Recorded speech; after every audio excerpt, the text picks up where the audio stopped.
All right, guys and ladies, welcome back. I wanted to take a minute to talk to you about creating block letters again. And in all the other videos, I have already demonstrated how I made the entire alphabet basically on some graph paper that all of the letters are 5 across by 7 blocks tall, okay? So what I'm going to do is I'm going to use one of these letters to show you how to enlarge your letters once you get them drawn out. So basically, like I said, each of these boxes were 5 across by 7 blocks tall, okay? So if I were to kind of shade this area in, all of my letters that I created, except for the Q, fit inside that 5 by 7 space, okay? Well, what happens if you need something larger, especially for the assignment that you guys are working on for me, or will be working on for me? How do you enlarge a block, okay?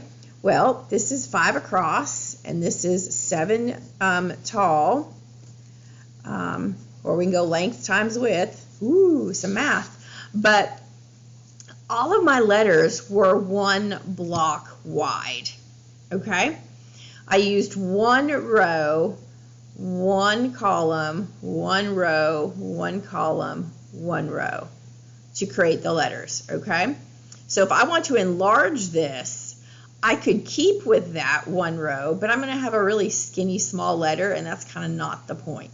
What I did was I took a piece of graph paper and I just cut it to an enlarged size. So if I wanted a square twice this size, I know it would have to be 10 wide by 14 tall, because 5 times 2 is 10, 7 times 2 is 14. If I wanted it 15 by 21, that would be enlarging it three times, because 5, 10, 15, 1, 2, 3, okay? 7, 14, 21, 1, 2, 3. But this graph paper back here is actually 4 times the size. So it is 20 across, and it is 28 tall, okay? So if I were to count for you every, 5 blocks, this would be, 5, 10, 15, 20 across, and it would be 28 down. That is 4 times the size of my 5 by 7 square. Okay, I'm going to let that soak in for a second.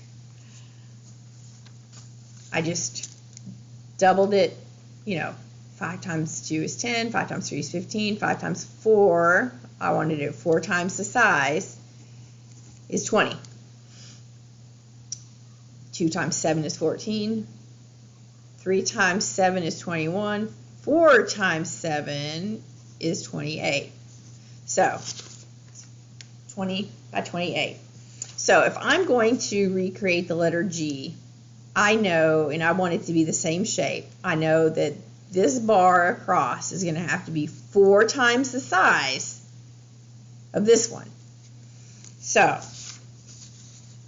not only will I shade in the first column, or the first row for the G, I'll have to go all the way down to the 4th and shade all of that in, because I'm trying to make it 4 times the size. So that means 1, 2, 3, 4 times the rows. Okay? So to do that, I'm going to shade that in. And if you, instead of shading it in with pencil, if you're doing this at home with me as part of the art project, I would not shade it with pencil. I would color it with marker, and that's probably what I should do, because I'm going to use this one for the next part also, so I'm just going to go ahead and do that. I'm just going to switch over. So there's my rows there.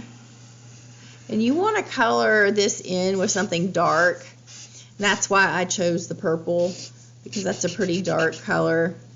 And coloring it in with a marker is going to be what you want to do. It doesn't have to be a Sharpie marker like this one, but you want it to be a marker. Don't color it with a crayon, because then the crayon will transfer to the back of our final drawing that we're going to do with these letters. And you don't want crayon on the back of your art that we're not using crayon on. So that bar represents this bar right here. Okay? This straight part of the G is this vertical area right here. And just like here, I went 4 rows. When I color this in on this one, I'm going to go 4 columns across. Okay? So I'm going to color in 1, 2, 3, 4, all the way down to the bottom, because I'm doing this as a G, just like I did on my practice sheet. And I think this marker is going to die, but we'll see.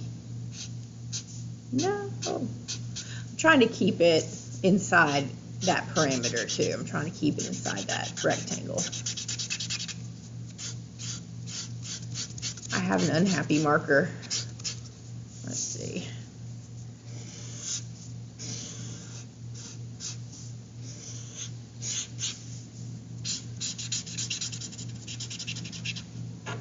There we go.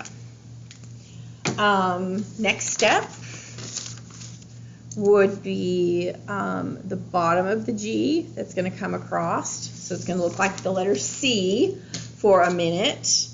And I'm enlarging it 4 times the size. So I have to do 4 times the rows.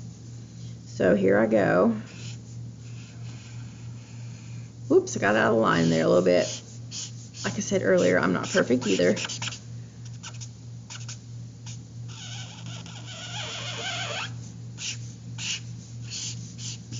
All right. Then this is going to get a little tricky. I've got this vertical part of the G, right? And I've got 1, 2, 3, 4 blocks that I colored. Okay. I colored 1, 2, 3, 4. Because I'm enlarging this 4 times the size,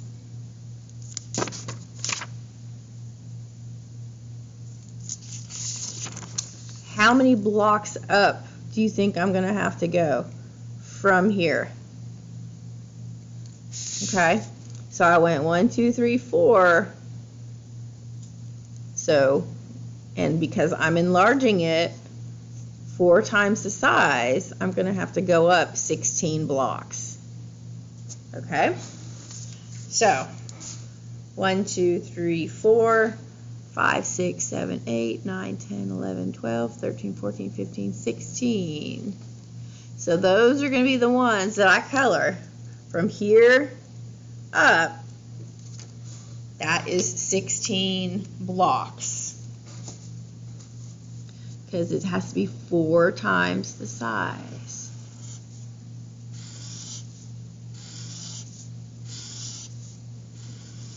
Who knew there was math in art class?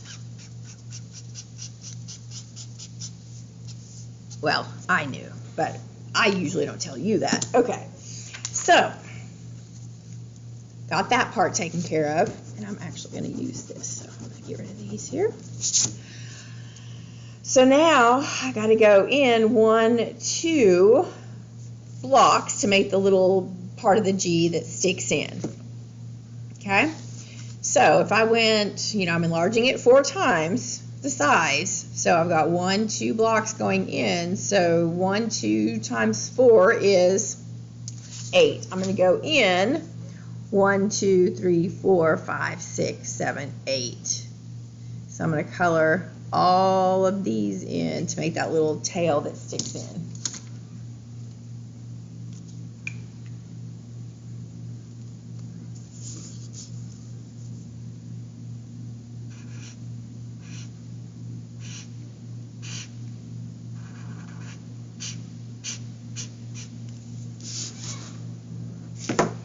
So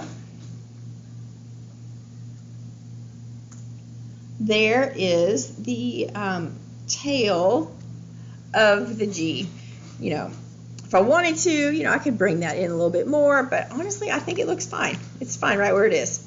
So that is a G that has been enlarged 4 times the size of the original one.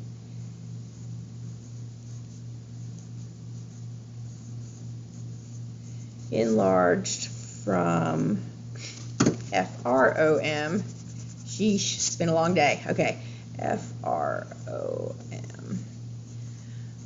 5 by 7 to 20 by 28.